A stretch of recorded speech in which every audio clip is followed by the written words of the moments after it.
Hi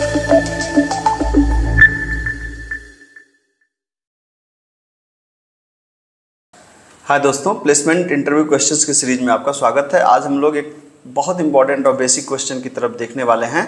that is what is difference between double equal to operators and triple equal to operators in node environment. तो node environment में आप कभी कभी double equal to इस्तेमाल करते हैं, कभी कभी ट्रिपल इक्वल टू इस्तेमाल करते हैं। इसमें दोनों में क्या फ़र्क होता है, अगर आपको पता है तो बहुत अच्छी बात है, और अगर नहीं पता है तो आइए मेरे साथ, ठीक है। और पता भी है तो हो सकता है मैं कुछ नया बता दूँ। तो नोड इन्वायरमेंट में ये दोनों ऑपरेटर्स होते हैं, ये दोनों इक्वालिटी के लिए इस्तेमाल होते हैं, लेकिन इक्वालिटी में एक डेटा टाइप को चेक करता है और एक डेटा टाइप को चेक नहीं करता है। क्या कहने का क्या मतलब है, आइए इसको हम लोग एक एग्जाम्पल से समझते हैं, ठीक है।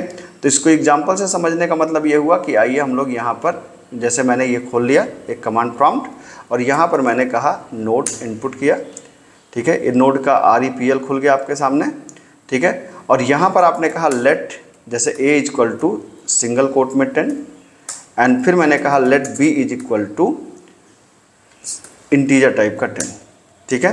तो आप देख सकते हैं कि मैंने a में भी 10 दिया है, b में भी 10 दिया है, लेकिन a में जो 10 दिया है मैंने सिंगल कोटेशन में दिया, और b में जो 10 दिया है उसको ऐसे दिया है। मतलब a वाला हमारा स्ट्रिंग वैल्यू है और b वाला हमारा इंटीजर वैल्यू है। अब मैंने अगर तुलना किया कि a double equal to b, तो देखिए रिजल्ट आया है क्या, ट्रू। मतलब a और b की वैल्यू को तो चेक कर रहा है डबल इक्वल टू, लेकिन डेटा टाइप से मतलब नहीं है, दोनों में 10 है मतलब ट्रू है।